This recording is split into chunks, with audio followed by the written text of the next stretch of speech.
c'est une patience. Ça, je laisse pas. Installez-vous peut-être confortablement si vous voulez vous mettre sur le chaise. Parfait.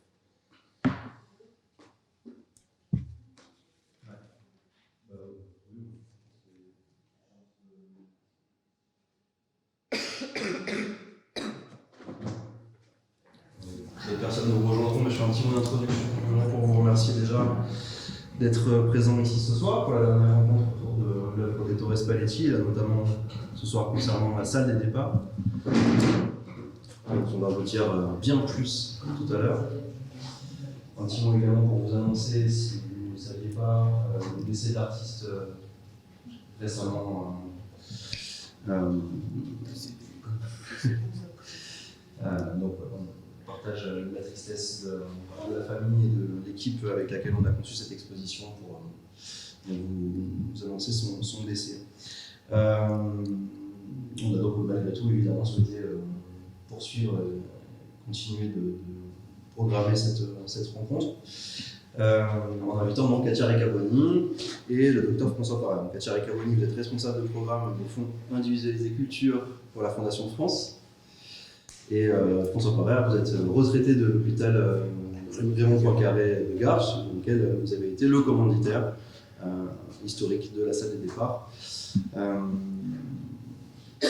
vous propose dans un premier temps de découvrir un extrait d'un document qui avait été disponible ici durant l'exposition dans la table des matières sur un des iPads, qui est un document audiovisuel qui avait été réalisé par la Fondation de France, qui est présent sur ce DVD que vous pouvez procurer.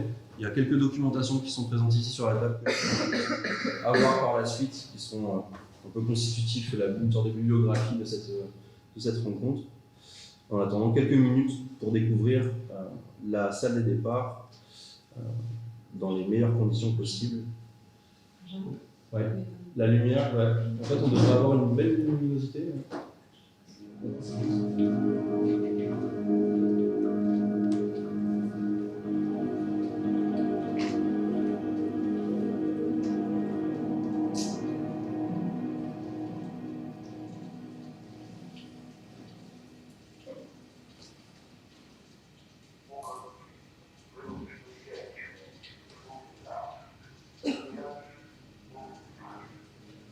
Pour moi, si Police était tellement intense, que vous avez des couleurs tout d'un coup dans une grande salle comme ça, vous êtes un peu ému et puis vous êtes un peu surpris.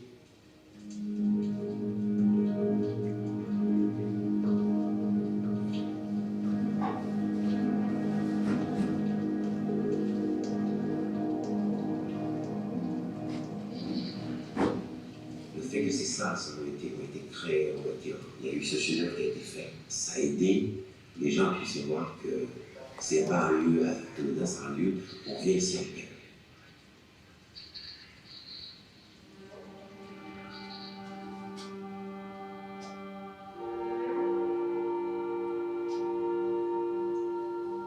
Abbiamo uso colori di superficie, c'è l'azzurro, è un colore che più o meno c'è sempre intorno, però è anche il volto della Madonna che è stato sempre dipinto d'azzurro. Quando dipingo il rosa penso ad un colore indefinito, che è il colore del nostro incarnato, che cambia continuamente attraverso gli umori che viviamo. Allora il rosa diventa un rosa che indica serenità, ma può diventare anche un rosa livido, tanto che pittori del Trecento credo che per avere quel tipo di rosa mettessero sotto il verde, no? Che dava un po' l'umidezza del colore. Quando uso il grigio è un colore che accoglie e restituisce nel migliore dei modi tutti gli altri colori. E così potete parlare del giallo, del rosso, che indica come il rosso porpora, della cornice d'oro che trovi in tutti i quadri.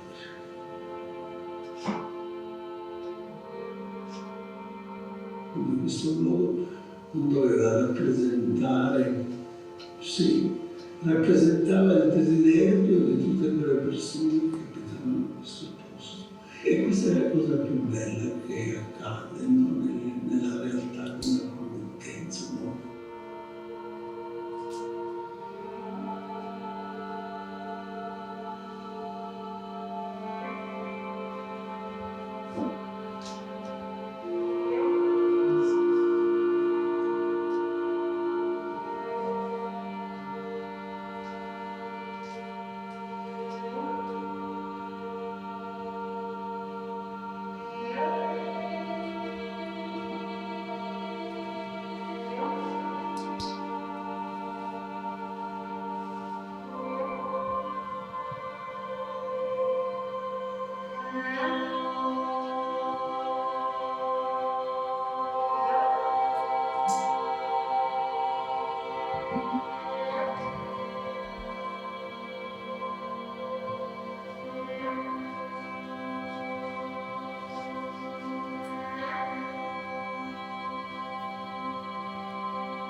Voilà, donc là vous avez eu un bref aperçu de la fin du reportage, document audiovisuel qui a été réalisé par la Fondation de France, qui a présenté plusieurs des réalisations des nouveaux commanditaires ces dernières années. C'est un document qu'on peut trouver aussi sur le site de la Fondation de France. Je propose simplement de commencer peut-être cette intervention ce soir par justement une présentation succincte de ce que sont les nouveaux commanditaires, dans quel rôle joue la Fondation de France autour de ça, pour que ce soit plus clair pour vous aussi de savoir quels sont les tenants et les aboutissants de cette œuvre et de cette commande avant de rentrer plus en détail sur les projets en lui-même. Donc, Katia Riccabolli, je vous en prie, dites-nous en plus. Merci beaucoup. Tout d'abord, j'aimerais remercier très chaleureusement le nouveau musée de Monaco de nous avoir proposé cette conversation ce soir. Vous imaginez que peut-être pour François Parère et pour moi, c'est pas totalement facile d'être là ce soir suite à cette magnifique rencontre que nous avons pu avoir avec ce grand artiste qu'est Ettore Spalletti, mais nous reviendrons en fait sur ce projet plus spécifiquement. Donc en quelques mots, ce programme qui a été conçu par un artiste qui s'appelle François Hers et que la Fondation de France développe maintenant depuis bientôt 30 ans, est de permettre à toute personne qui le désire de prendre ce qu'on appelle la responsabilité d'une commande, un artiste contemporain, sur une question, sur un problème qu'ils peuvent rencontrer. Pour ce faire, ils sont accompagnés par ce qu'on appelle, nous, c'est un peu un jargon, des médiateurs producteurs, qui sont des personnes qui ont des connaissances de la création contemporaine, mais qui en même temps ont aussi une capacité à écouter ces nouveaux commanditaires. Alors là, ce soir, vous avez des nouveaux commanditaires qui sont des médecins, la directrice de l'hôpital. Ce sont toujours des personnes intuitées qui vont prendre la responsabilité de cette commande. Mais les nouveaux commanditaires que l'on développe, cette action depuis très longtemps à la Fondation de France, les nouveaux commanditaires, ça peut être aussi bien des agriculteurs que des maîtresses d'école, qu'une association de psychanalystes, qu'un groupe de personnes retraitées. Ce sont vraiment des personnes qui constituent la société civile et qui, à un moment, va vouloir adresser une commande sur une question, bien évidemment, d'intérêt général, parce que les nouveaux commanditaires, ce n'est pas 50 000 personnes, c'est quelques personnes qui vont se réunir autour d'une table, peut-être avec des convictions différentes, mais qui vont travailler ensemble à l'élaboration d'un projet commun. Le rôle du médiateur, c'est d'accompagner ces nouveaux commanditaires, de comprendre quelle est la demande et ensuite de proposer et non pas d'imposer l'artiste qui paraît le plus approprié pour répondre à cette demande. hein. On part de la demande sociale pour ensuite faire appel à l'art.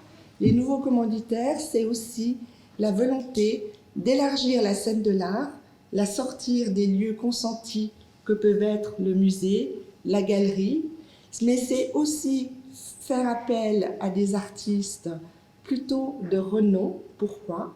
Parce qu'on nous pose souvent cette question, pourquoi vous faites appel à ces artistes? Alors là, on a Ettore Spalletti, on a eu Daniel Buren, Jessica Stockolder, Alain Chessas. Pourquoi on veut faire appel à des artistes de cette envergure-là? Parce qu'on veut prendre ces nouveaux commanditaires au sérieux. Que c'est très important que l'œuvre qui va apparaître à partir de la contribution de toutes ces personnes qui vont se réunir autour de la table, ça soit une véritable œuvre qui va apparaître à partir de toutes ces discussions. Un autre facteur extrêmement important dans l'action nouveau commanditaire, c'est la question de la durée. Une moyenne d'œuvre entre le début et la fin, c'est ce qui s'est passé ici avec la salle des départs, c'est 3 ans. Ça peut sembler très long, mais c'est aussi parce que d'une part, on va devoir aller chercher des cofinancements. La Fondation de France ne prend pas, elle toute seule, toute la production de l'œuvre. Et là, par exemple, comme on va le voir, comme vous avez peut-être pu le voir dans le générique, on a pu produire cette œuvre grâce également au soutien du ministère de la Culture et de l'hôpital, de l'assistance publique des hôpitaux de Paris. Donc c'est quelque chose qui se construit toujours à plusieurs. La Fondation de France n'est jamais seule. Elle a impulsé ce programme. Quelques mots très rapides, et je vais m'arrêter là, sur la Fondation de France, parce que c'est en nom, on a l'impression que c'est quelque chose de très étatique, quand on s'appelle la Fondation de France. La Fondation de France a été créée en 1969, donc nous fêtons cette année les 50 ans de cette maison, créée par le général de Gaulle et André Malraux, mais c'est une fondation privée qui ne reçoit absolument aucun soutien des services publics, de l'État, et qui est un des premiers acteurs de la philanthropie en France. Nous avons 2 métiers, ce qu'on appelle le métier mécénat, c'est qu'on va développer des actions aussi bien dans le domaine de la culture, mais ça peut être l'environnement, les personnes âgées, ça peut être les solidarités, avec cette idée toujours qui traverse tous les programmes de la Fondation de France, qui est d'accompagner les personnes ne sont pas assistées. On croit beaucoup à ce que tout le monde peut agir, a le pouvoir de faire. Et l'autre métier de la Fondation de France, c'est d'accompagner des personnes privées ou morales qui vont venir s'abriter à la Fondation de France, qui vont faire un acte de philanthropie pour créer leur propre fondation dans les domaines que nous développons. Et nous abritons à ce jour 848 fondations sous l'égide de la Fondation de France. Donc nous sommes un peu la fondation des fondations et nous pouvons bien sûr agir, comme on a pu agir aussi sur ce projet, grâce à la générosité de nos donateurs. Voilà.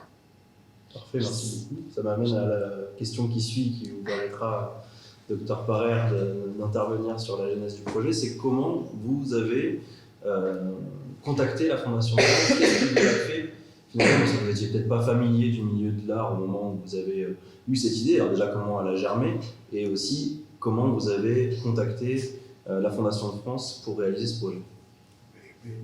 Voilà. Merci de votre question. Et les micros marchent là. C'est juste pour la caméra, le micro.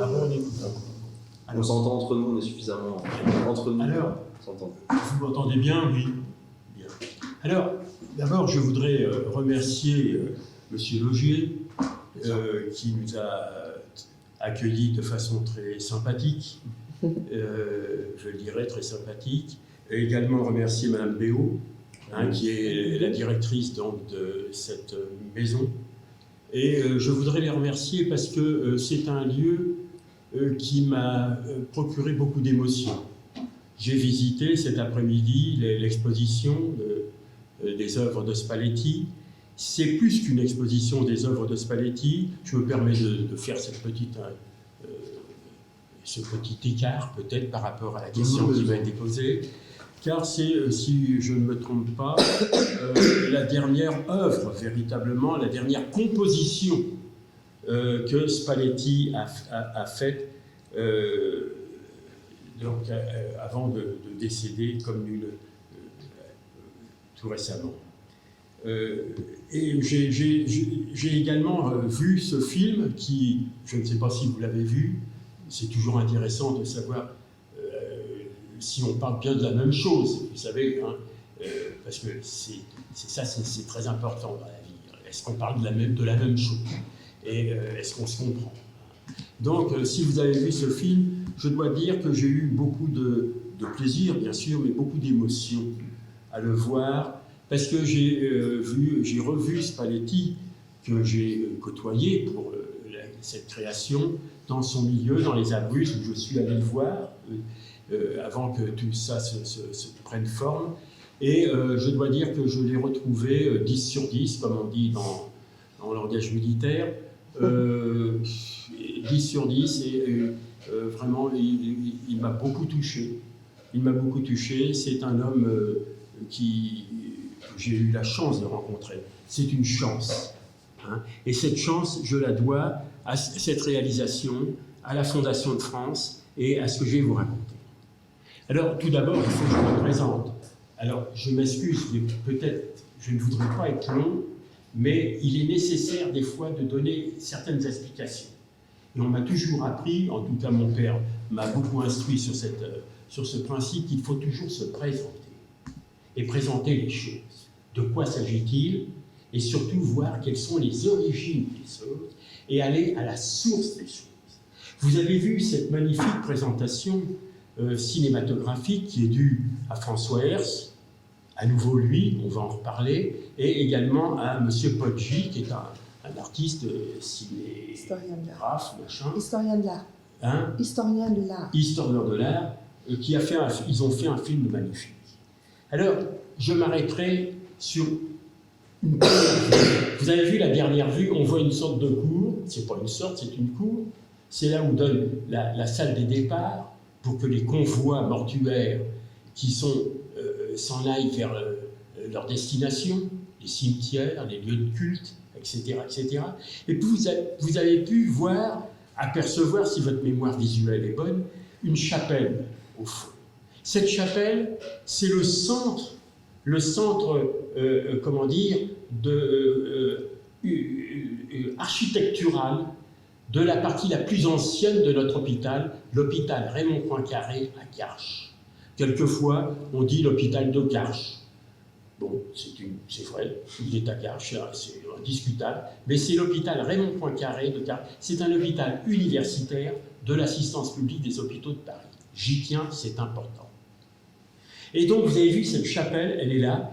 Elle est le centre d'un dessin architectural qui ensuite sera reproduit dans un autre grand hôpital de Paris, qui est l'hôpital Lariboisière. Et l'hôpital Lariboisière, je me permets de faire un mot, c'est un très bel hôpital.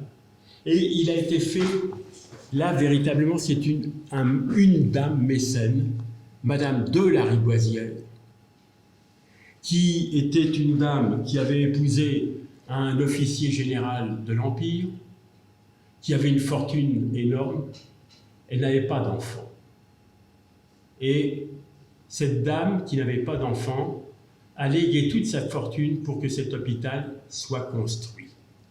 Cet hôpital a été ensuite appelé Lariboisière, le Versailles des pauvres.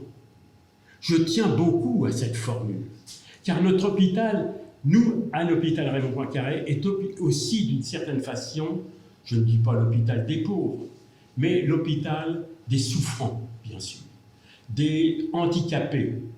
Et donc c'est dans ce contexte que moi j'ai travaillé et où j'ai effectué les 28 dernières années de mon activité de médecin des hôpitaux.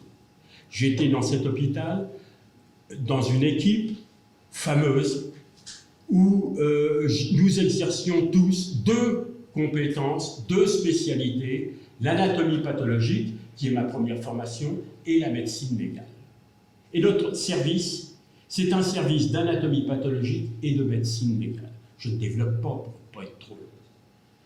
Mais donc, que faisons-nous dans ce mystérieux service qui est situé un peu à l'écart de l'hôpital, où quelques-uns viennent? Certains, quand ils nous connaissaient, venaient avec grand plaisir, parce qu'il y avait tout de même un lieu de science et de connaissance. Cette connaissance, nous la découvrions et nous l'avions par cette discipline qui est l'anatomie pathologique, une discipline de la connaissance des lésions, et non pas de la clinique des maladies, des lésions. Quelles sont les lésions que font les maladies et d'où viennent ces lésions? C'est donc, comment dire, un endroit de science, de connaissance, d'observation. Mais c'est également un endroit où nous faisons donc des autopsies scientifiques pour découvrir la cause des décès, mais aussi des autopsies judiciaires où nous faisons des autopsies à la demande de la justice, des procureurs, des parquets, pour découvrir les causes du décès et les circonstances de ces décès dans le cadre des morts dites suspectes, comme le Code de procédure pénale les définit. Donc nous sommes dans un cadre qui est tout de même bien particulier. Ce cadre bien particulier, il est celui où nous côtoyons la mort. Mais la mort, pour nous, comment vous dire, c'est un objet d'étude. Un objet d'étude, un objet de connaissance. C'est un objet de connaissance où notre formation scientifique est mise à l'épreuve pour trouver des solutions. Mais aussi, nous côtoyons forcément les familles des défunts. Et nous voyons ces familles arriver pour voir leurs défunts. Voyez-vous, ce contexte, je ne saurais être plus complet, sinon je serais un peu trop bavard, pour expliquer quelle est notre situation. Et dans cette situation, eh bien, il se trouve qu'en 1993, notre service est amené à se développer. Et donc, dans ce développement, il est nécessaire de restructurer le service, de le moderniser, de l'agrandir. Et c'est à l'occasion de ces discussions avec celui qui, à l'époque, était le chef de service, le professeur Michel Durigon, mon confrère et collègue Michel Durigon, que nous engageons une discussion sur l'état de cet endroit, de ces différents locaux où les familles des défunts sont accueillies pour voir leurs défunts. Et personnellement, je trouvais que ces lieux n'étaient pas à la hauteur de cette situation. Autrement dit, il n'y avait pas l'humanité que je considérais devoir être présente dans ces lieux. Mais je saluerai tout de même ceux qui ont constitué ces lieux, car ces lieux, comme vous avez pu le voir sur le film, ont une architecture qui est belle. C'est-à-dire qu'on ne peut pas faire le beau sur le moche. On ne peut faire le beau que sur le beau. C'est pour ça que j'ai rappelé Brézin, l'histoire de cet hôpital, que j'ai donné un hommage à Madame Lariboisière, la baronne de Lariboisière. Ce n'est pas sous les sabots d'un cheval qu'on trouve de telles dames, aujourd'hui, qui donneraient leur fortune pour qu'un hôpital soit humanisé et qu'il devienne le Versailles de la misère. C'est dans cette filiation que je me suis inscrit, que je me suis nourri et que j'ai fait valoir ces points de vue, ce point de vue d'humanisme, qui, somme toute, est un point de vue qui a toujours existé dans la grande tradition médicale depuis Hippocrate. Le grand Hippocrate, au 5e siècle avant Jésus-Christ, le siècle de Périclès, qui constitue son école, qui constitue la médecine hippocratique du point de vue scientifique, mais qui constitue la déontologie médicale. C'est dans cette tradition, dans ce fil directeur, que je me suis inscrit et que d'innombrables médecins s'inscrivent. Car seul, on ne peut rien faire. c'est en équipe, c'est en collaboration que les choses peuvent se construire. Et là, les Athéniens vont s'atténir, c'est le cas de le dire. Les Athéniens vont s'atténir comment? Dans ces discussions que j'ai avec le professeur Durigon, eh ben, on est dans un cadre étroit, bon, bien sûr. Le cadre étroit, il est lequel? Eh bien sûr, la salle des départs, elle est belle. 9,50 m sur 9,50 m. 5,50 m de hauteur. Ça, c'est déjà un beau volume. Et puis, des absidioles, 3 absidioles qui sont au fond, qui sont avec des voûtes et qui sont séparées les unes des autres par des colonnes corinthiennes, on va dire corinthiennes, modernes. Bon, c'est très beau. C'est un beau volume. Mais alors, quel est ce que on nous dit? Bon, ben voilà, quel est le problème? On va mettre du bleu, on va mettre du vert. Alors, vous savez, les discussions, surtout, vous êtes une majorité de dames. Ici, vous savez bien comment ça se termine. Chacun a son point de vue. Mais bon, ça ne va pas bien loin. Alors, non, je veux dire, ça ne va pas bien loin. Non, pas C'est parce que c'est pas parce que c'est des C'est bien compris. Je vous remercie. Je vois que vous me suivez. À vos réactions, je vois que vous me suivez et je vous en remercie. Alors, On s'insurge, François. je vous en remercie. Alors, donc, à un moment donné, je dis à Michel Durigon, je lui dis, Michel, tout de même, il n'y a pas la bonne mesure. Il n'y a pas la bonne mesure. Il faut trouver autre chose. Ça ne me satisfait pas. On va il va y avoir une couche de peinture faite. Bon, c'est très bien. Je ne suis pas contre, mais ce n'est pas ça que je veux. Ce que je voulais, c'est qu'on repense, et j'arrive là, d'une certaine façon, avec beaucoup de préambules, mais qui sont peut-être nécessaires, importants, parce qu'on ne vient pas de rien. C'est ça que mon message. On ne vient pas de rien. Bon.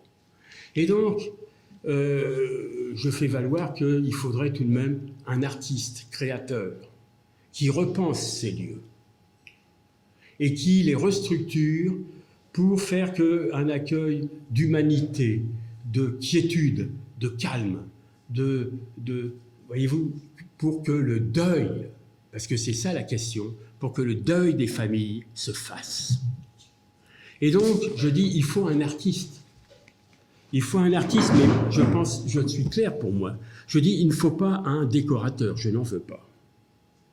Et je formule même dans un texte que chacun peut lire si ça vous intéresse, en tout cas je l'ai écrit. Donc les écrits restent, comme on dit, les paroles s'envolent. Donc j'ai écrit que, de mon point de vue, il faudrait un artiste scénographe. Il y avait un tiret entre les deux. Alors ensuite, voilà. Alors comment vous en arrivez à trouver on en arrive la référence dans la numéro? Alors là, je me creuse la tête. Vous allez dans la Je me creuse la tête. Et là, une fois de plus, c'est par la discussion que les choses se dégagent. J'en discute avec des amis qui ne sont pas médecins. Et puis j'en discute avec mon épouse, Sylvia Bellucci, qui est présente ici. Et elle me suit partout.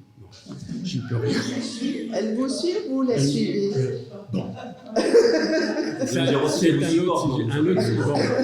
Dans tous les sens du terme. Bon. Vous savez, alors, bon. Et elle me souffle l'idée. Elle me dit, tu sais, François, dans l'hôpital qu'on a inauguré, l'hôpital de jour à Saint-Louis, etc., on a eu tout de même des dons de Madame Chino del Duca, encore une grande dame qui n'avait pas d'enfant et qui a cédé beaucoup d'argent pour des dons, etc., une fondation. On a eu tout de même des gravures, machin, pour agrémenter les locaux. Je dis, bon, c'est pas mal, d'accord, mais tu m'as donné une bonne idée, fondation. Et là, je vais vous le dire, peut-être que vous n'êtes pas obligé de me croire, mais c'est pourtant la vérité. Un miracle s'est produit. Je me suis dit, voilà, il faut s'adresser à une fondation. Et là, c'est la phase finale, vous savez, le 800 mètres, le dernier tournant. Le dernier tournant. Bon, j'ai encore un peu de souffle, ça va, je crois que je vais y arriver. Et donc, c'est incroyable. À l'époque, il n'y avait pas, bon, ça existait peut-être, Internet, enfin, moi, je ne connaissais pas du tout. Donc, je prends l'annuaire. Je cherche la fondation Et je collationne, comme on dit, environ 6 ou 8 noms de collations, de fondations. Et là, je dis tout de même, il y en a une qui s'appelle Fondation de France. Je dis, si ils ont osé s'appeler Fondation de France, c'est qu'il doit y avoir des raisons.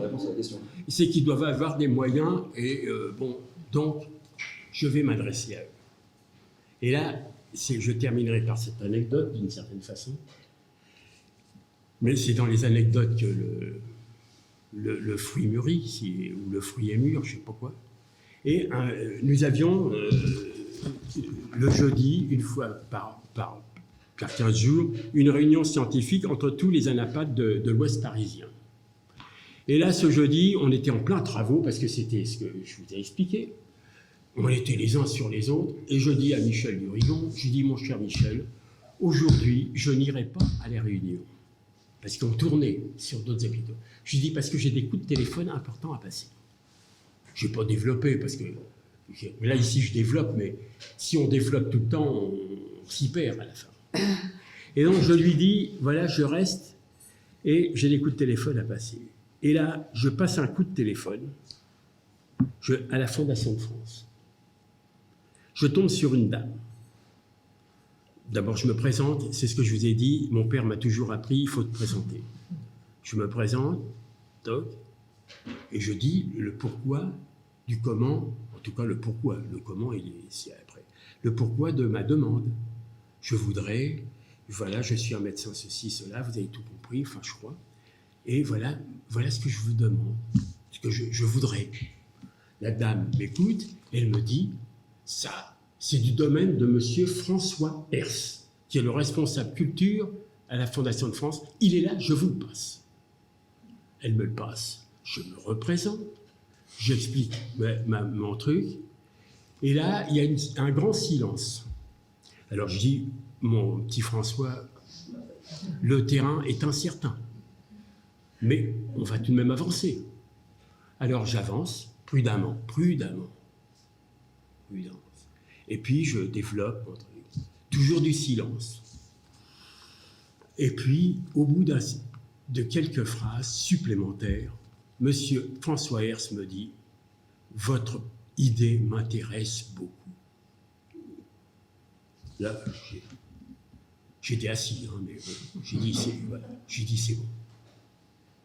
Alors ensuite, les choses se sont développées. Là, je vais cesser parce que j'ai été déjà un peu bavard. Les choses se sont accrochées avec ce formidable idée qu'a développée de façon si précise Katia, ce principe, disons, des nouveaux commanditaires. Et là, les Athéniens se sont atteints.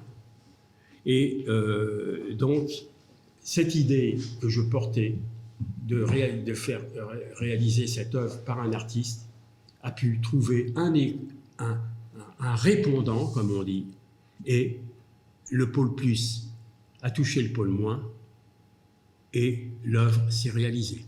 Ça, c'est un autre sujet, un autre chapitre. Voilà, bon, j'ai peut-être été un peu long, mais je tenais à rappeler ces filiations, car on ne vient pas de rien.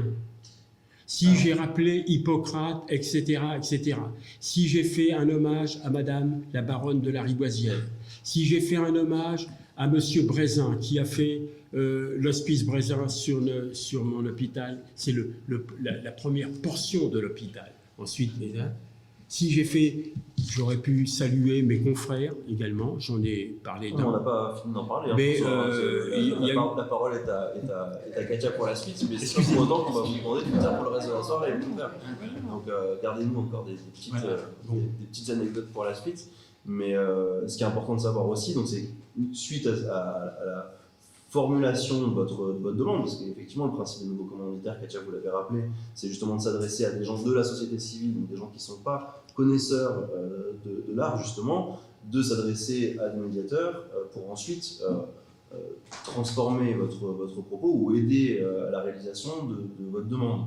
Donc comment, de la conversation avec François Hers, avec le docteur Parrer, le travail des nouveaux commanditaires qui se met en place. Il s'est passé plusieurs choses.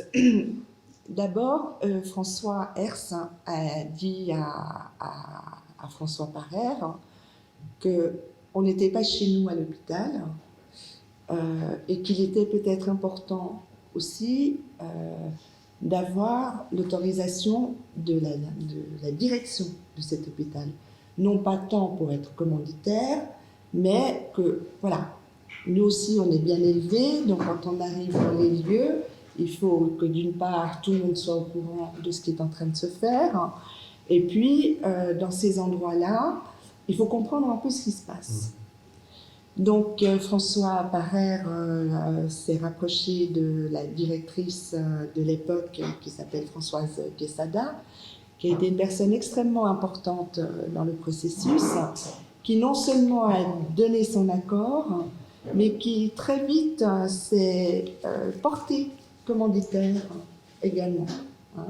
Et être commanditaire quand on est nouveau commanditaire, quand on accepte cette règle du jeu, c'est pas uniquement elle en tant que directrice, mais c'est elle aussi en tant que personne qui va accepter de se mettre avec une équipe autour de la table pour travailler ensemble. Donc on est allé avec François. Alors moi, pour la petite histoire, je venais d'arriver, j'ai travaillé quelques années au Centre Pompidou, et je venais d'arriver à la Fondation de France pour travailler avec François Hers sur les nouveaux commanditaires. Je n'étais pas du tout censée faire la médiation parce que ce sont généralement des personnalités extérieures à la Fondation de France qui sont des gens qui ont pour habitude de travailler avec les artistes. Et on arrive dans cet endroit et on a beaucoup écouté en fait ce que nous disaient ces commanditaires. Il y avait comment offrir un lieu de recueillement digne pour ces personnes endeuillées.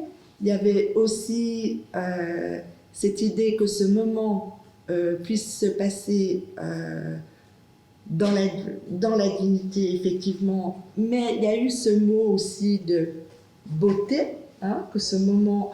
Et puis ils nous ont dit, il ne faut pas de signe particulier, il faut qu'un artiste intervienne, qu'on puisse se sentir, que les familles puissent se sentir portées.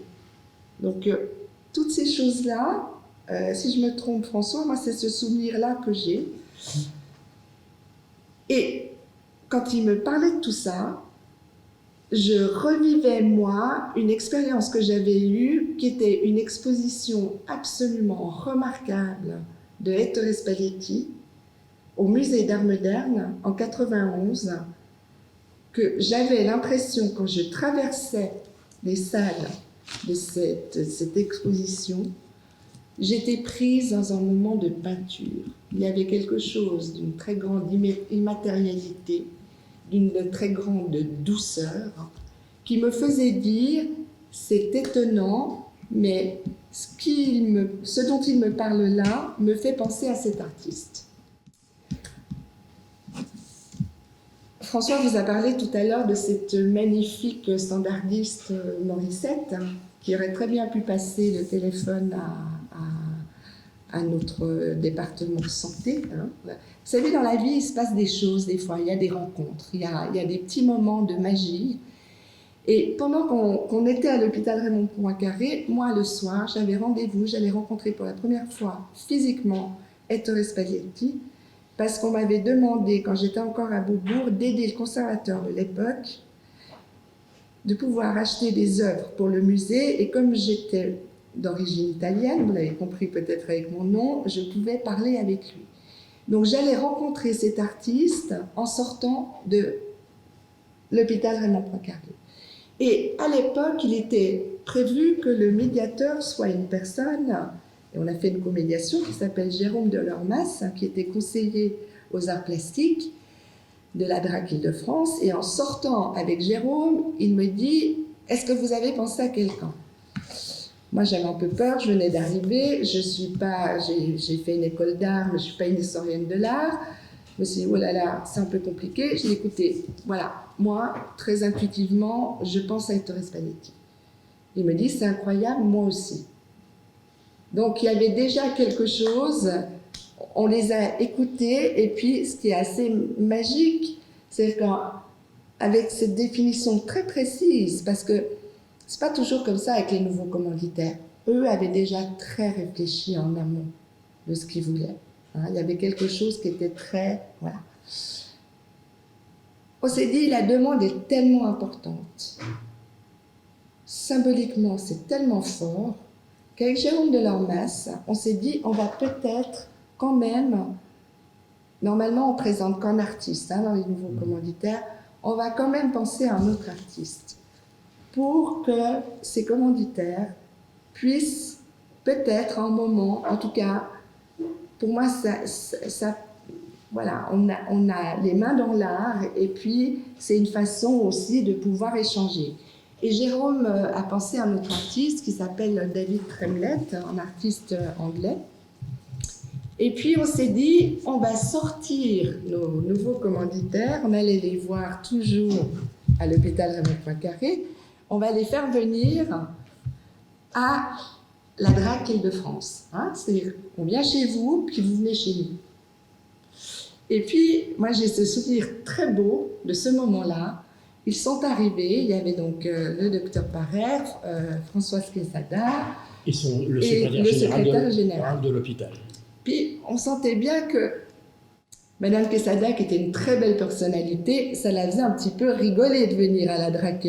L'art contemporain, elle était quand même, il faut le dire, un peu éloignée de tout ça. Mais elle était d'accord de jouer le jeu. Donc ils arrivent et c'est Jérôme qui a fait une très belle présentation des deux artistes. Et ensuite, on avait des catalogues pour montrer aussi un peu le travail et tout ça. Et puis, bon, alors il regarde David Tremlett, et puis il regarde comme ça, et puis là, non. Et puis tout à coup, il y a eu un moment très magique. Ils se sont penchés sur toutes les images, le catalogue d'Ettore Spaghetti. Là, il y avait un grand silence. Et à un moment, ils nous disent, c'est lui qu'on veut rencontrer. Donc, je vous raconte, parce que je trouve que c'est aussi intéressant de voir comment on fait connaissance, comment des mondes qui ne sont pas forcément voués à se rencontrer, on va mettre en place des conditions pour que ça puisse se passer. Donc, ils disent, c'est lui qu'on veut rencontrer. Donc moi, j'appelle l'artiste. Et là, il a une réponse très belle. Parce qu'il aurait très bien pu dire, oh, Fondation de France, ministère de la Culture, allez, ouais, j'y vais, bien sûr. Il a dit, c'est tellement fort ce que vous êtes en train de me demander que j'aimerais réfléchir. Et rappelez-moi dans quelques jours. Et j'ai bien aimé ça. J'ai bien aimé le fait que ce n'était pas immédiat. Donc on l'a rappelé. Il a dit, en tout cas, je veux rencontrer les commanditaires. Et c'est tellement incroyable pour moi que je veux rencontrer ces commanditaires. Et puis là, puis après je m'arrêterai parce que je prends beaucoup de temps, je crois. C'est passionnant. Et là, c'était extraordinaire. Et je pense au film avec le terme de maestro tout à l'heure. Dans le film de Ettore, il dit, je ne veux pas qu'on m'appelle maestro, ma Ettore. Madame Quesada fait une chose de magnifique. Elle dit, avant qu'on aille voir l'endroit, elle dit, on fait un déjeuner dans son lieu de réception, à côté de son bureau. Donc il y avait quelque chose de très formel, quelque chose, mais de très beau dans comment on accueille cet artiste qui nous fait l'honneur de venir d'Italie pour venir nous voir. Le déjeuner se passe. Et à un moment, Ettore, dans le coin de mon oreille, me dit « Oh, ces gens sont fantastiques. » Donc, Madame Quesada l'appelait maestro. « Ces gens sont fantastiques, mais je ne veux pas voir le lieu. » Alors là, grand moment de solitude, je lui dis « Bon, Ettore, je comprends. Ça fait juste à peu près 3 mois qu'ils t'attendent. » Il dit « Mais... en fait, on lui avait envoyé des photos de l'endroit tel qu'il était. En fait, j'aimerais juste, et c'était très beau ce qu'il disait, j'aimerais juste pouvoir imaginer cet endroit avant de le voir. Parce que moi, je peux entendre, mais on avait les commanditaires qui étaient là. Donc j'en parle avec eux. Et puis Ettore, très élégant comme toujours, dit non, mais si c'est un problème, j'irai, on ira et tout ça. Donc j'en parle avec Jérôme Delormas, pardon. Et François Parère nous regardait. Et il me dit, mais qu'est-ce qui se passe? Et voilà, j'explique. C'est un moment très important dans l'histoire de la commande, ça. Je dis, l'artiste est très touché, est très intéressé, mais il aimerait pouvoir vous faire un projet sans voir le lieu au début. Et la réponse de François a été, c'est lui l'artiste, c'est lui qui sait comment il doit faire. Il y a eu un petit sourire de Ettore Spalletti, et il est parti, donc il n'a pas vu l'endroit, et il a vu, donc il est parti à Pescara, à Capelle, où il a son atelier, pour travailler avec son assistante. Et là, de nouveau, il a fait quelque chose de très intéressant. Il a dit, je vais faire la maquette du projet, mais je ne veux pas être là tout de suite, parce que je veux qu'ils se sentent en liberté pour pouvoir échanger eux d'abord avec vous. Et moi, je viendrai après. Je vous envoie Adriana, qui était l'assistante de l'époque, qui, elle, va pouvoir prendre quelques notes, et je viendrai après. Donc, ça, tout ça, pour moi, c'est comment un rapport de confiance peut se construire dans des projets comme ça. Hein, c'est comment chacun, à un moment, va écouter l'autre et voir comment ça peut faire. Ah, ça, j'en profite juste pour faire une petite parenthèse, parce que c'est vrai que c'est ça me paraît un peu singulier dans la façon de procéder de la part de l'artiste, de ne pas vouloir visiter le lieu, de répondre à une commande de façon presque virtuelle, alors qu'on a plutôt tendance à croire que le lieu nécessite d'être vu et vécu par l'artiste pour pouvoir s'y projeter. Et Ettore Spalletti a à peu près fait la même démarche ici en réalité pour l'exposition, même qu'il l'a fait pour une autre œuvre qui est assez proche de la salle des départs, qui se trouve en Italie pour une chapelle, qui a été réalisée par l'architecte qui est autre que sa femme, qui a réalisé le projet, mais qui l'a réalisé avec lui, mais toujours en distance. C'est-à-dire qu'effectivement, il est assez coutumier en réalité de cette démarche-là. C'est important que vous le sachiez aussi, pour que ce ne soit pas une spécificité de la salle des départs pour autant. Bien sûr. Il est assez coutumier du fait, ce qui paraît aussi étonnant, parce qu'on a d'autres artistes qui sont venus avec d'autres démarches, mais il fallait que vraiment ils prennent des photos. Gilbert de Georges, quand ils ont réalisé l'exposition ici, ils sont venus, ils ont pris des photos à chaque mètre. Ils ont également, effectivement, c'est une pratique chez les artistes de réaliser la maquette de l'exposition dans un premier temps. Donc, Ettore Spalletti le réalise dans son atelier. On va peut-être aussi parler de son atelier, parce que c'est un lieu quand même aussi assez fondamental, évidemment, dans sa pratique. Vous comprendrez pourquoi, parce que c'est un atelier, mais ce n'est pas qu'un atelier, c'est aussi un espace d'exposition. Et ça me permet aussi de faire une petite transition d'une exposition que vous avez découverte, parce que vous ne connaissiez pas particulièrement le travail d'Ettore Spalletti. La première fois que vous voyez le travail d'Ettore Spalletti pour la première fois, c'est à la Villa Arson, ici à côté à Nice, dans une exposition qui a lieu en 93 dans la Galerie Carré. Donc je vous laisse consulter quelques images ici dans le catalogue de la Villa Arson.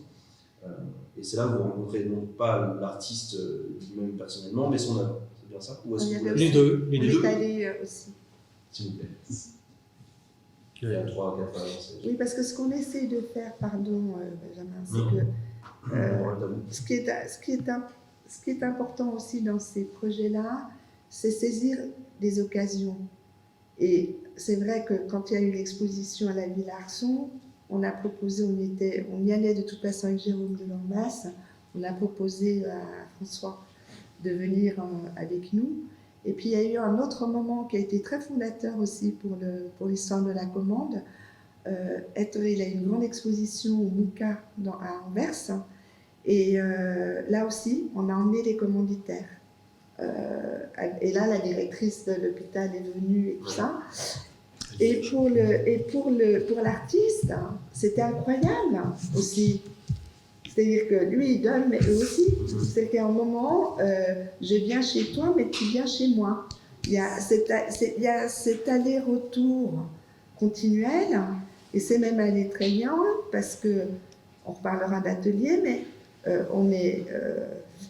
François Parère est venu aussi, on l'a retrouvé en Italie pour qu'il vienne voir l'atelier de Ettore à Capelle. Donc il y a ce...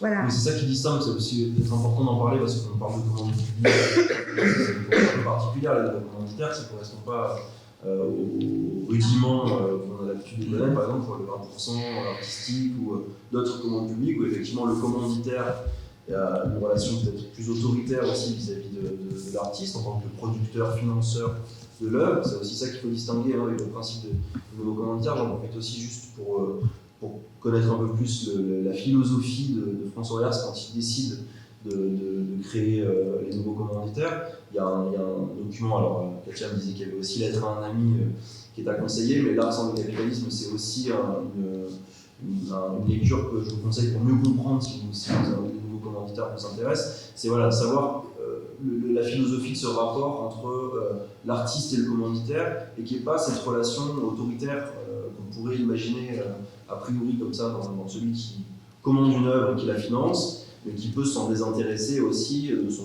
producteur, de son créateur. Tandis que là, effectivement, vous avez une vraie relation d'amitié, en tout cas d'échange avec l'artiste, ce qui ne se retrouve pas toujours dans ces commandes-là, donc c'est important de le noter. Donc, oui. Alors oui, ça c'est un... Bon, le sujet est très vaste.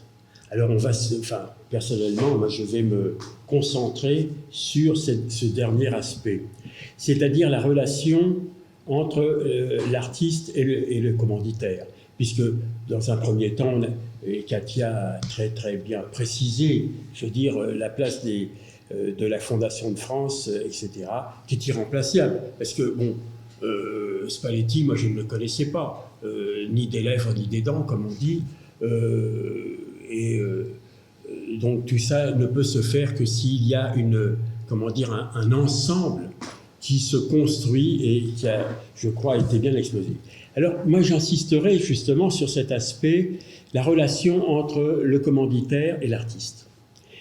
Katia a très bien expliqué, disons, cet épisode, si on peut dire, où Madame Quesada, directrice de l'hôpital, avec ses prérogatives, ses moyens, son pouvoir, invite l'artiste et puis les différents protagonistes, on va les appeler comme ça, de cette affaire, et où donc il y a une réception, ça s'appelle comme ça, et où donc il y a un repas qui était fort bien fait, fort bien établi, dans un endroit tout à fait convenable et à la hauteur de la situation. Bon. Et donc, il y a cet épisode sur lequel je ne m'étends pas, si, je vais préciser. C'est-à-dire que Spalletti, donc, est bien sûr sollicité par Madame Quesada. Madame Quesada, vous vous rendez compte, directrice d'hôpital. C'est dans son hôpital, etc. Elle demande à l'artiste de venir voir les lieux et qu'il parle, qu'il agisse, etc. Hein, c'est dans le rôle d'une directrice d'hôpital, pas n'importe laquelle. Hein. Bon. Et donc là, il y a cet échange qu'au début, moi, je ne comprends pas, puisque bon, l'italien n'est pas ma langue maternelle, mais Katia réceptionne la première impression de Spalletti qui dit qu'il ne veut pas aller sur les lieux. Et puis, moi, je suis avec attention cet échange, je le comprends tout de suite, et je comprends qu'il y a là un problème grave qu'il faut résoudre. Et je dis à Spalletti que c'est lui l'artiste, c'est lui qui décide, c'est lui le créateur, personne d'autre. Nous ne sommes que des demandeurs. Et en tant que demandeur, ensuite, on peut soutenir. Mais on n'a pas à s'immiscer dans la création artistique. Ça, c'est mon idée, en tout cas. Et donc, ensuite, j'ai comme on dit, interféré auprès de Madame Quesada pour lui dire, avec les mots que j'ai trouvés à ce moment-là, pour que ça passe, qu'elle comprenne, parce que c'était un coup de tonnerre. C'était un coup de tonnerre, Madame Quesada. L'artiste ne veut pas aller sur les lieux, vous vous rendez compte? Alors, je saute un peu Là, sur le temps, elle ne comprenait plus rien, là. Quelques mois plus tard, Alors, quand voilà. fait le travail, il vous envoie la maquette. Alors, exemple, non, mais j'ai insisté. Alors, Madame Quesada, avec les mots, elle a compris tout de même. Elle a dit, bon, parce que lui, il a dit, je veux avoir uniquement les plans. Ça, c'est très important. Et c'est bien, il l'explique c'est parfaitement expliqué dans le film que vous avez pu voir. C'est pourquoi n'a-t-il pas voulu, je me permets de réinsister, des fois il faut souligner, il ne voulait pas être impressionné par la matérialité des lieux. Et il voulait continuer dans son imaginaire d'artiste créatif, à continuer à faire fonctionner cet imaginaire de création librement, sans être contraint par des choses matérielles. Et voilà quel était le problème. Ça, c'est très important. Et ça, j'ai compris. Et j'ai dit, non, c'est vous le responsable. C'est vous le créateur. Ça, c'est magnifique. Bon, alors ensuite cette ligne, elle a été développée. J'en donnerai un exemple. Nous avons épuisé trois architectes pour conduire les travaux. Je me permets de le dire. Au début, on s'est dit, tiens, il fallait un architecte pour conduire les travaux. Alors, la première idée, elle était logique. Vous n'en voudrez pas à ceux qui l'ont eu. J'en faisais partie. C'était de dire, bon ben voilà, il y a un architecte qui a conduit les travaux de rénovation, on va s'adresser à lui. Bon. Non, mais c'est important ce que je vais vous dire. Mais au bout d'un certain temps, on a vu que c'est pas que ça l'intéressait pas, mais il était débordé, ce qu'on appelle être débordé.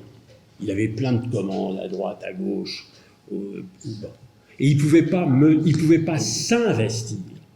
Alors nous nous sommes quittés bons amis. Moi, je lui ai réglé sa facture, c'était clair, et on s'est quittés bons amis. Ensuite, Madame Quesada, parce que vous savez, dans ces histoires-là, chacun a un cousin ou une cousine qui est génial et qu'il faut placer. Alors, Madame Quesada, mais c'est pas gênant de dire ces choses-là, mais c'est parce que c'est la réalité. Elle nous a dit, voilà, il y a une architecte qui nous a fait des choses merveilleuses dans l'hôpital, tout ça. Bon, pourquoi pas? Mais si c'est merveilleux. Et cette dame architecte, au bout de 2-3 séances, elle nous dit, oui, ça, moi, ce bleu ceci, ce bleu cela, ça me plaît pas. Alors je lui ai dit, écoutez, madame, nous vous avons sollicité comme architecte, pas comme créatrice. Jusqu'à plus ample informé, c'est Monsieur Spalletti. Bon. Et donc, vous êtes là pour l'aider dans ce qu'il va réaliser. Donc, il ne s'agit pas de rentrer dans une discussion qui pourrait être critique ou quoi que ce soit par rapport à l'œuvre. Moi, j'ai mis les points sur les i. Pas exactement comme je l'ai dit. On ne parle pas à une dame comme ça qu'on ne connaît pas trop. Comme ça. Mais en gros, c'est ce que je vous ai dit. Le sens, il était là. Alors on s'est quitté, je ne sais pas si on s'est bons amis, mais en tout cas, on lui a réglé sa facture. Parce que ça, c'est une intervention. Moi, je veux juste dire. Et puis ensuite, troisième équipe. Alors, il y avait juste une petite parenthèse sur la deuxième architecte.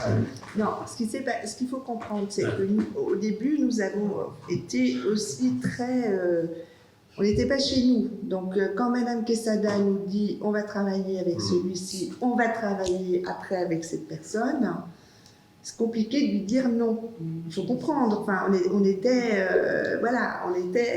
Et à un moment...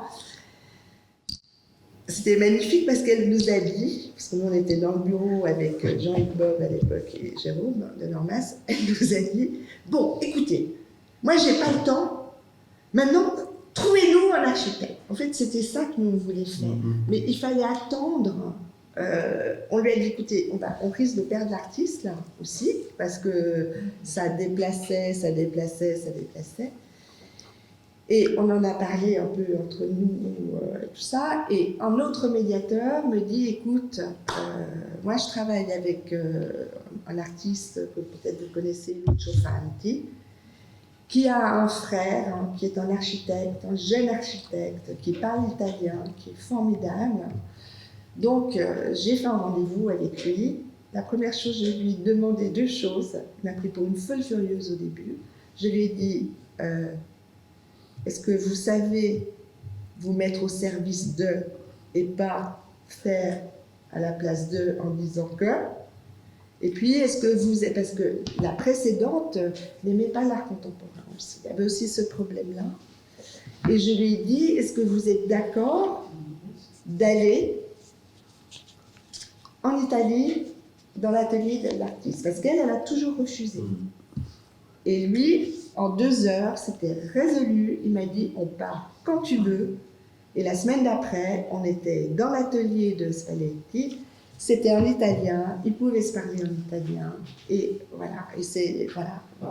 Parce qu'on est d'accord qu'entre le moment où Spalletti livre la maquette, ça fait départ, pour que vous puissiez, ce que vous me disiez aussi tout à l'heure, c'est important. C'est-à-dire que lui, dans son rapport à la commande, il est relativement distant dans un premier temps, donc c'est clair qu'il ne visite pas le lieu, et il est suffisamment distant et aussi poli dans une certaine mesure pour vous laisser la possibilité, c'est ce que vous me disiez, de discuter autour de la maquette sans lui, de sorte à pouvoir faire des retours critiques en son absence, ce qu'on n'aurait pas pu faire si le maître, comme on dit, le maestro aurait fait sa proposition à laquelle tout le monde aurait dû consentir.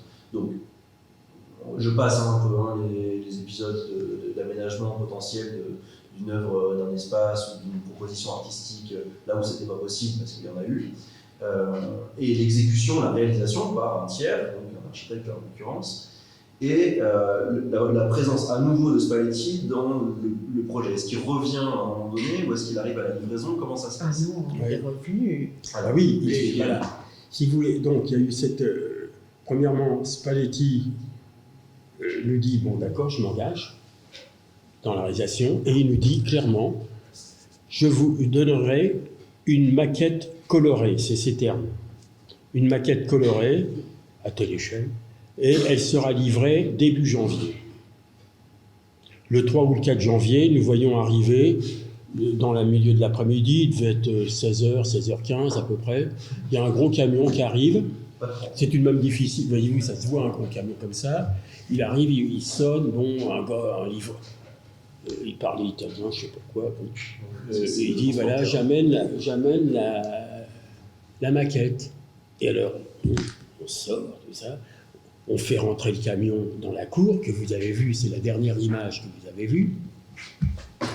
Là, il sort une grande caisse en bois, magnifiquement fabriquée, vous savez, les belles caisses, hein, bien structurées, bon, quelque chose de sérieux, professionnel. Et il nous dit voilà, je vous amène la maquette, il fallait signer un truc. Bon. Moi, immédiatement, j'ameute, non pas le banc et l'arrière-banc, mais j'ameute les responsables, Monsieur Durigon, etc., le personnel du service, la surveillante, etc. Et je prends mon téléphone, j'appelle Madame Quesada, en disant, Madame Quesada, voilà, la maquette est arrivée, nous serions heureux, on va vous attendre pour ouvrir la caisse. Donc on a ouvert la caisse, on a sorti la maquette, là on était rentré dans notre service, on la met sur une grande table comme ça, on était tous autour de la table, et on a tous été unanimes. Bon, alors il y en a qui c'est plus rapide que d'autres, mais ça c'est pas un problème. Mais tous on a été unanimes pour dire c'est formidable. Hein? Et alors à partir de là, les choses se sont... Ensuite, on a donné notre point de vue à Spalletti. Donc à partir de là, ça a démarré. Donc les étapes avec les architectes, Alors, le dernier architecte. Ouais, voilà, Alors, ça, entre-temps, il y a toutes ces... Mais du point de vue, disons, de la relation entre le commanditaire et l'artiste, voilà, on en était à ce moment-là. Et Alors, ensuite, il y a eu d'autres moments que je pourrais... Voilà. sur la maquette, quand même, le projet qu'il a rendu, il y a 2 salles de reconnaissance des corps. Une salle d'attente et puis la grande salle des départs. Et lui, en fait, il y avait quelque chose qui lui avait un peu échappé, c'est que ces lieux-là doivent rester dans quelque chose d'assez confidentiel. Et la maquette qu'il avait faite, c'était magnifique, mais tout était ouvert. C'est-à-dire qu'on pouvait passer d'un endroit à l'autre. Donc là, il y avait quelque chose à revoir, mais qui n'était pas... et là, il avait fait la première proposition qui était magnifique, mais qui n'allait pas. C'était une fontaine à Fleur-le-Seul. Une vasque, en décaissé. En décaissé. En décaissé. Dans le creux Ce qui nous a aussi un peu fait rigoler, parce qu'on imaginait les pires scénarios, les gens totalement dans une grande douleur se mettent les pieds dans la fontaine, donc des accidents, enfin voilà. Par contre, les commanditaires ont quand même dit à ce moment-là, on aime beaucoup l'idée de la fontaine, on aimerait beaucoup que l'artiste conserve j'ai pas d'image. cette fontaine.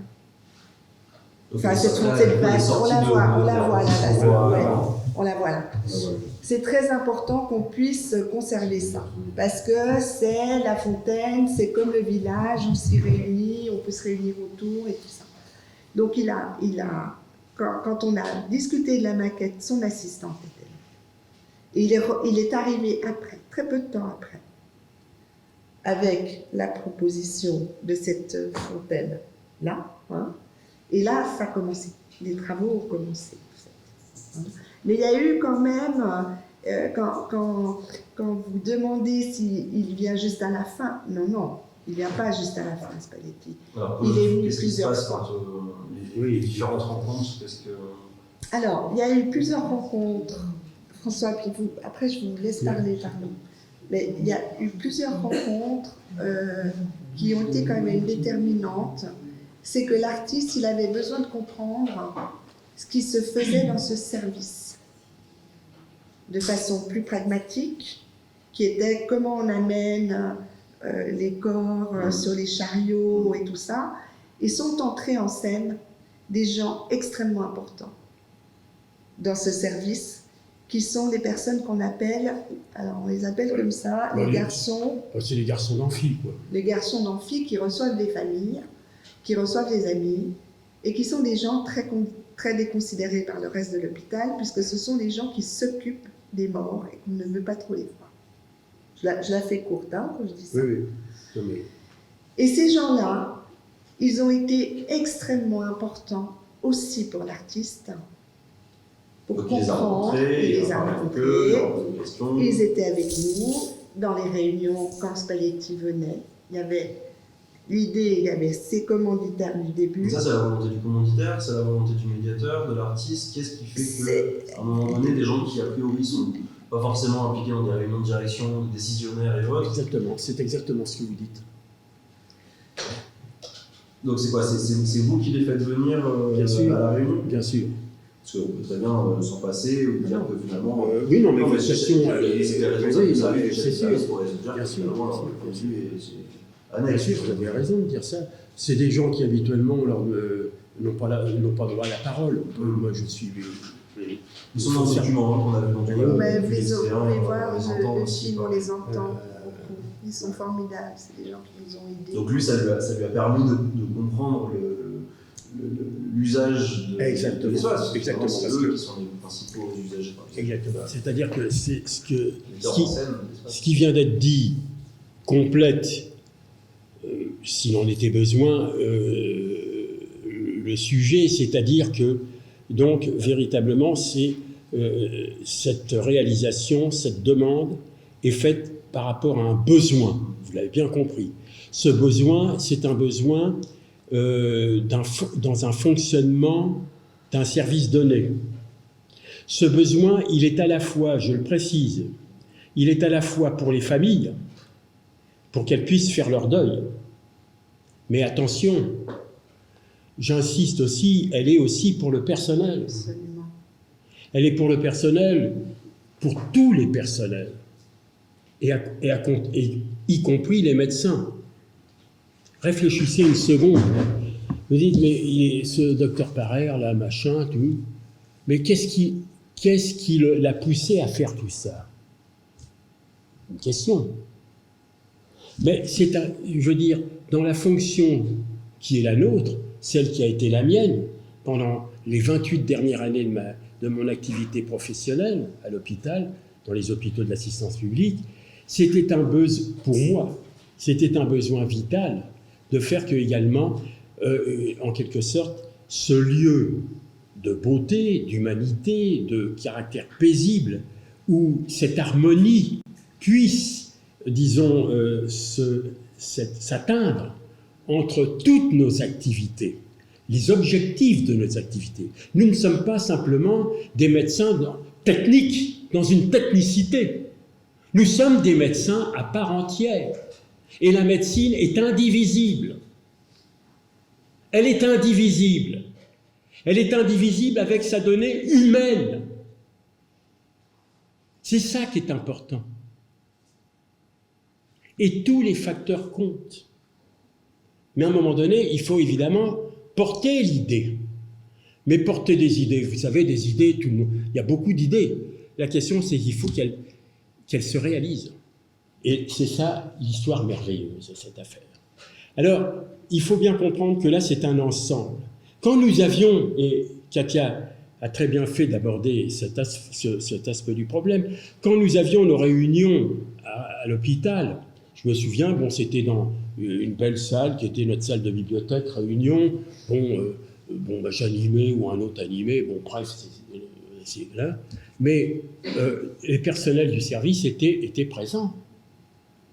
Mais je veux dire, pour moi, c'est pas un problème. Comment dire, ça va de soi. Dans un service hospitalier, je veux dire, c'est comme ça que ça fonctionne.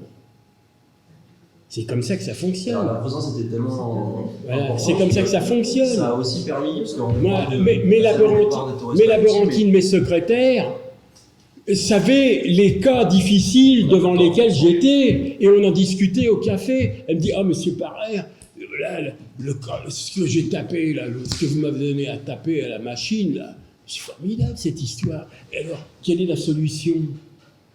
Elle suivait. Les garçons suivaient.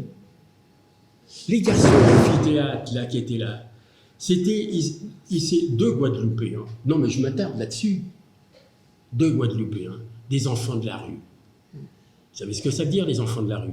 Peut-être que vous n'en avez jamais rencontré. Bon. Il faut les rencontrer pour savoir ce que c'est un enfant de la rue, qui n'a eu d'éducation que la rue. Mais ces garçons, et je dis ça, non mais c'est important, et c'est parce que l'hôpital c'est tout ça, voyez-vous, et c'est tout ça qui est en jeu au jour d'aujourd'hui. C'est tout ça qui est en jeu. Mais ça sera un autre débat, mais je suis prêt à le défendre, et je le défends sur certaines estrades. Vous n'en doutez pas, au tombu. Eh bien, le problème, il est lequel? Il y en a deux, ces deux. Je peux dire que je les ai formés. Je leur ai appris la technique de l'autopsie, dans les règles de l'art. Ils avaient une intelligence technique et manuelle prodigieuse. C'étaient des éponges. Ils me regardaient faire le geste que je faisais, avec la précision qui doit être faite, et pas une autre. Sinon, eh bien, ils le faisaient. Ils avaient l'œil. Des fois, il disait, monsieur Parrer, dites-là, regardez, ce foie-là, il a ceci, il a cela. Oui, bon. Mais où est-ce que je veux dire? Non, mais je veux dire, c'est une équipe, je m'excuse. Bon, c'est la passion, je n'ai fait mon métier que par passion, et voilà, j'arrête. Mais c'est pour vous faire comprendre. On parle d'eux à travers une œuvre, parce que c'est ça dont il est question ici ce soir. Donc, on a compris que leur contribution a été indispensable, était importante, tellement que justement eux-mêmes ont été les précurseurs d'une autre commande dans la commande, puisque la commande de départ c'est celle des Torres Paletti, mais c'est aussi une commande qui a suivi, qui est une commande musicale, de leur témoignage. En fait. Tout à fait. Alors parlez-moi. Katia ou François, mais voilà, juste pour expliquer que voilà, cette commande a amené notre commande et après on terminera parce qu'on va pas. Ouais, parce que puis on n'a même pas. Moi, je suis désolée parce qu'on vous a abreuvé, on vous a même pas donner le temps de poser des questions. Mais on Si va vous avoir un peu de aviez- temps pour faire ça, on n'est pas à la minute près plus que ça. Si, elle dit si, Non. la grande lettre. Oui, mais ça va. Ça va. Non. Elle dit oui. Vous prenez un train, qui prend un train ici? Ah non, moi tout va bien, je suis en calèche. Peut-être des questions, je sais pas. Oui, non, mais voilà, donc voilà, simplement pour vous dire que donc, la commande. Alors, très a suivi rapidement. Juste ça, parce que c'est important. Alors très vite, cette commande, vous avez entendu des fragments, ce sont deux compositeurs, David Lang et puis Robin Rimbaud. C'est venu aussi d'une discussion qu'il y a eu avec le professeur Durigon, qui disait que lui, il avait remarqué à plusieurs reprises que quand il y avait des départs, des corps, les familles venaient, les gens apportaient leur propre musique.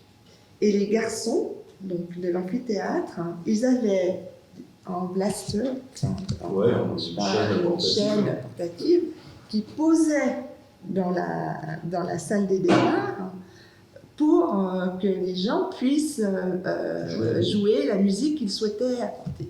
On trouvait que c'était assez beau d'entendre ça, c'est-à-dire que comment on s'autorise aussi à amener à apporter. On s'est dit, allons jusqu'au bout de ça. Faisons aussi des commandes musicales, proposons des commandes musicales, donc là c'est le CD, avec aucune obligation. Parce que ça, il n'y a rien de pire quand on arrive dans un endroit puis qu'on vous oblige à mettre de la musique, si vous n'avez pas envie de mettre de la musique. Hein. Donc ça, c'était très clair. Mais par contre, ces CD étaient mis, à l'époque en tout cas, dans le dossier de qu'est-ce qu'il faut faire et tout ça, où les gens, on leur expliquait que s'ils le souhaitaient, ils pouvaient mettre un de ces morceaux, un des deux morceaux et tout ça.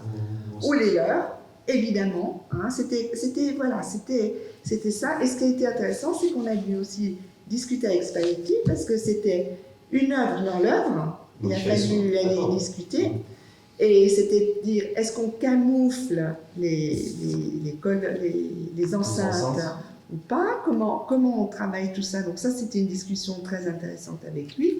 Il a été très clair, il a dit, ça ne fait pas partie de mon œuvre, je suis ravi qu'il y ait cette œuvre-là, je suis extrêmement heureux, mais il faut le traiter, il faut l'assumer, il faut traiter ça avec des enceintes qu'on voit et tout ça. Donc voilà, on a continué à discuter avec lui par rapport à ça, parce qu'on ne se sentait pas non plus autorisé de dire, bon, on va mettre une autre œuvre dans l'œuvre de Spalletti. Et il a été totalement d'accord, puisqu'il était là aussi pour l'inauguration des commandes musicales. D'accord. Voilà. Hein, donc, on vous l'a fait un peu rapide, hein, mais...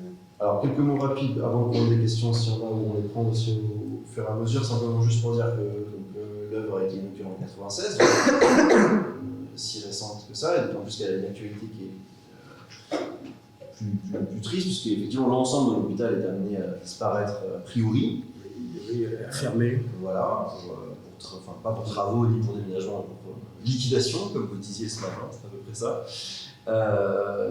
Et donc, par elle-même, la disparition hypothétique de la salle des débats. On se pose la question de la conservation ou non, en tout cas alors, c'est posé la question déjà de la conservation de l'œuvre en tant que telle, dans son quotidien. C'est-à-dire que depuis 1996, elle a aussi, puisque c'est une œuvre d'usage, Ouais. Elle s'est dégradée, elle a vieilli, donc se pose ensuite la question de l'entretien de cette œuvre-là. C'est déjà une problématique qu'on connaît aussi sur les questions de 20%, quand une œuvre a 10, 20, 30 ans dans le même état. Mais là, clairement, de sa disparition. Donc là, clairement, il se pourrait qu'elle... Donc se posent des questions qui ont été soulevées par Valérie Lacoste dans un article dans le Art Newspaper il y a encore quelques temps, qui a été réactualisé au lycée de l'artiste, et voilà, qui pose la question de qu'est-ce qu'on fait avec ça. Alors, je ne demande pas la réponse à la question parce qu'on n'a pas, je sais qu'on n'a plus le temps, donc peut-être en 2 mots, Katia, de donner les petits enjeux, les grands enjeux, de cette problématique de survie de l'œuvre, de façon immatérielle, documentaire, ou ces résidus, je ne sais pas. Alors, de façon générale, on en parlait tout à l'heure avec Benjamin, je crois que il y a un moment où il faut, et je ne parle pas de cette œuvre-là en particulier, mais de façon très générale, il y a un moment où peut-être il faut aussi accepter que des œuvres disparaissent. La question de l'éternité de l'œuvre, c'est assez compliqué, et, surtout quand ce sont des œuvres qui ont eu une valeur d'usage importante. Mais en tout cas, on a eu le cas d'œuvres qui ont été déplacées. C'était des portraits pour un restaurant universitaire qui ont été réalisés par Jan Pemming. C'était la première commande en 92 dans le cadre des nouveaux commanditaires. Les gens ont bougé, les gens ne sont plus là et tout ça. Il y a un moment, on s'est posé la question de déposer l'œuvre du restaurant universitaire. Qu'est-ce qu'on a fait? On a inscrit l'œuvre dans une collection publique, hein, parce qu'il y a la question de l'inaliénabilité de ces œuvres qui ne doivent absolument pas être vendues, puisque ce sont des œuvres d'intérêt général et qu'il n'est pas question que ça parte ailleurs. Spalletti, c'est un peu tôt pour vous répondre aujourd'hui. Moi, j'étais encore ce matin au téléphone avec Patrizia Spalletti, la femme de Ettore, où voilà, il y a un moment, elle m'a aussi dit qu'elle viendrait à Garches, on va faire une réunion, on va regarder un peu tout ça. En même temps, là, nous, on peut, voilà, un hôpital qui comment vous avez dit, liquidé, comment vous avez dit ça ce matin, l'hôpital était liquidé, vous avez employé ce terme. Oui, voilà, donc, ce dont on va faire. La date annoncée c'était 2024, a priori ça serait peut-être plus. 2026, la dernière date. Voilà, donc on est dans un moment, et c'est vrai qu'avec la mort d'Ettore, ça nous a mis un coup en plus sur ça, quoi, en se disant, bon, hein. Donc je vous réponds pas, en fait, je vous réponds très mal, c'est une réponse de Normand, en disant que à ce jour, on est attentif, on va regarder quelle est la meilleure façon de faire.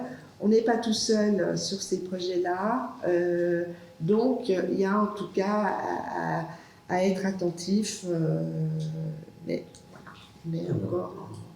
Alors, dans ce sujet, je pense à l'hôpital Saint-Roch et à ce qui se passe actuellement, mais d'abord à propos de la salle des départs, est-ce que vous ne pouvez pas demander un classement de cette salle? Et d'autre part, l'hôpital ne peut-il pas être destiné à autre chose qu'à la médecine? Je pense à Nice, à l'hôpital Saint-Roch, qui sera conservé et deviendra hôtel de police. Okay. Et là, il y a quand même une valeur artistique avec cette salle des départs. Donc, voilà.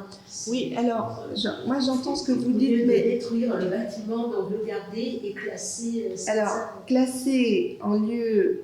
Cette œuvre-là, elle a été voulue aussi parce qu'il y avait une valeur d'usage.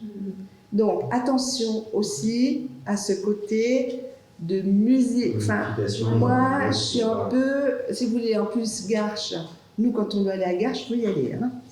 On n'est pas en plein centre d'un lieu à Paris. On pourrait se dire, ben oui, faisons quelque chose. Il ne faut pas oublier le début de cette histoire.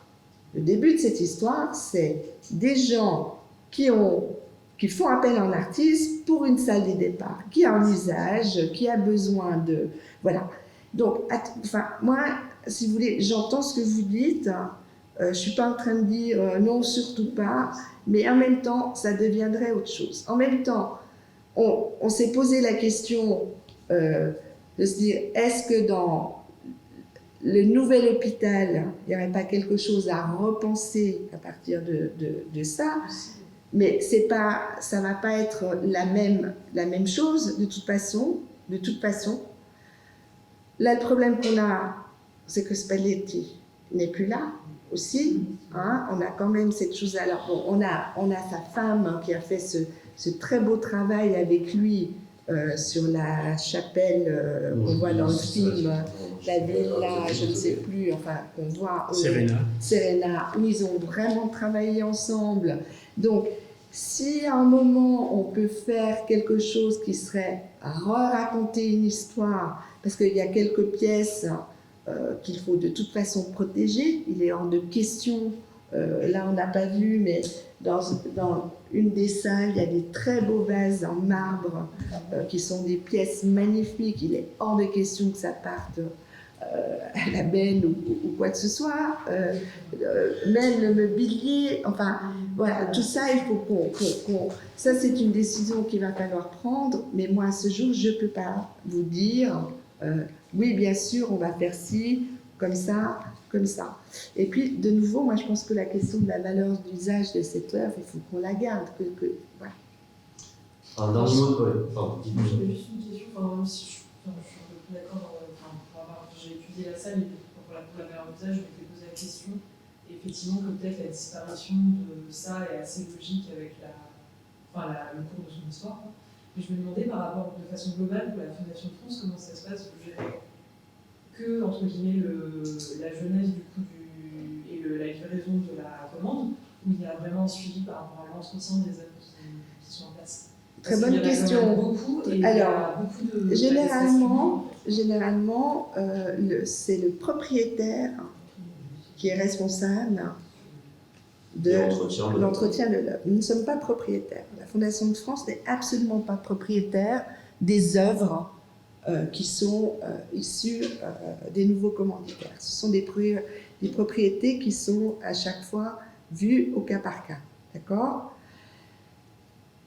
En même temps, quand je vous dis ça, quand on fait des projets dans des petites communes, en espace rural, de super rural, souvent c'est des communes qui deviennent propriétaires des œuvres.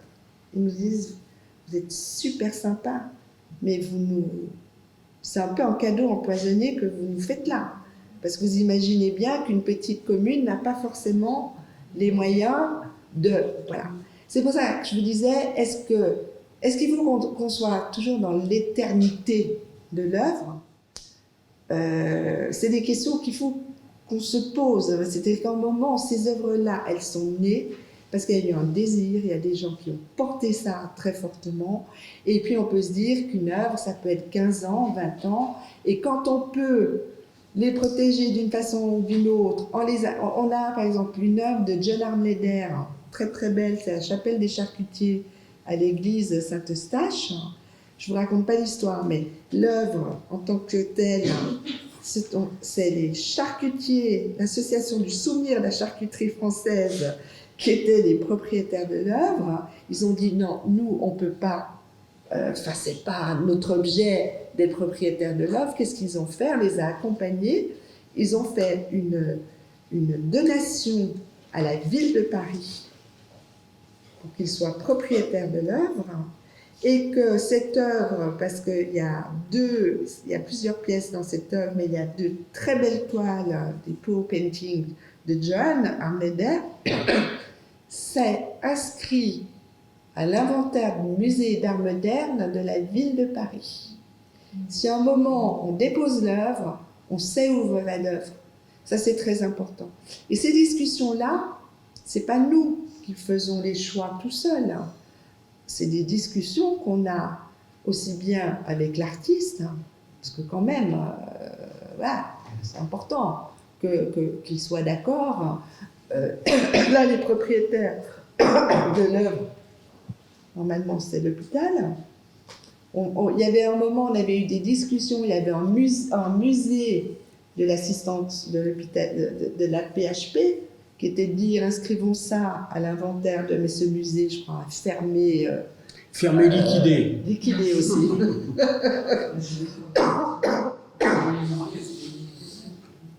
Ok. Une dernière question. Je vais demander, est-ce que cette salle de départ est faite dans l'ancienne chapelle ou c'est une pièce à part? Parce que vous avez parlé d'une chapelle, je ne sais pas. Oui, non. C'est à l'intérieur du lieu ou c'est l'intérieur? Voilà, alors, votre question est en effet, non, ce n'est pas une chapelle.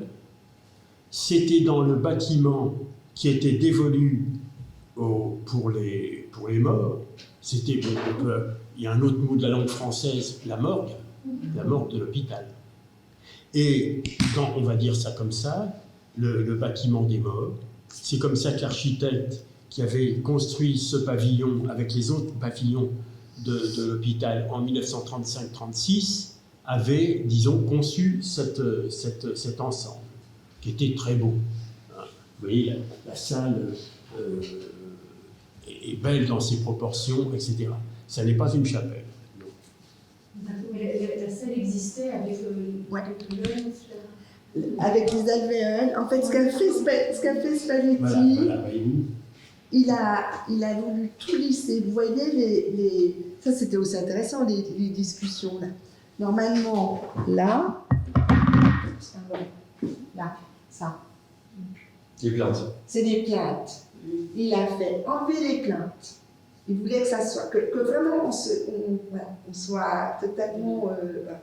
Mais ils nous ont dit, vous êtes gentils, les plaintes, les enlever. Mais nous, il faut que les gens qui fassent le ménage puissent venir nettoyer quand même. Donc le risque était que s'ils venaient avec les balais et il n'y avait pas de plainte ni quoi que ce soit, des grands coups, parce qu'on ne peut pas leur en vouloir non plus. Donc on peut expliquer, mais... Et donc du coup, ce qui était... Là, ça a été vraiment le travail aussi avec Guido Fanti et puis Bernard Gojjo, qui eux ont fait la proposition d'avoir ces filins, c'est de l'inox, pour qu'on marque quand même cette chose-là. Donc, ça a vraiment été un travail presque de joaillerie, hein, de comment... Il a vraiment tout lissé. L'idée, c'était vraiment de lisser le plus possible. On n'a pas du tout touché à la structure. Et comme dit François, c'est assez beau, cet endroit. C'est très beau, oui. C'est quoi, années 30, c'est même le bâtiment extérieur. Ouais, il me semble. Hein. Pardon? Ça se voit pas l'année 30, en quelle année ça a été construit? Oui, c'est ça, il y a un digital 35-36. Ça se voit pas bien sur le film. Est-ce qu'il y a des moments où il y a des bleus différents, il y a des degrés de bleu, ou c'est le même bleu unipartout? Alors, là, ça c'est le même bleu. Mais en fait, quand vous allez dans les salles, en fait, c'est un parcours. Vous avez les deux, par exemple, les grands panneaux, les grands tableaux roses. Là aussi, c'était une astuce extrêmement intelligente de la part des architectes. C'est qu'ils ont mis, d'habitude, Spalletti, c'est ces grands tableaux. Mais eux, ils ont dit, il y a un moment, parce qu'ils ne voulaient pas de radiateur, pas de trucs comme ça. Donc c'est un radiateur.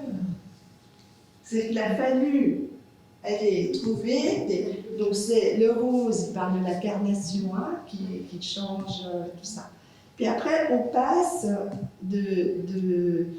quand on va dans les salles de reconnaissance de corps, qu'on ne voit pas là, je crois, Non. on passe au vert, il y a quelque chose dans le vert. Mais en fait, c'est quand vous déambulez dans ces endroits-là qu'on voit, mais de façon très subtile, ce changement de couleur. Hein.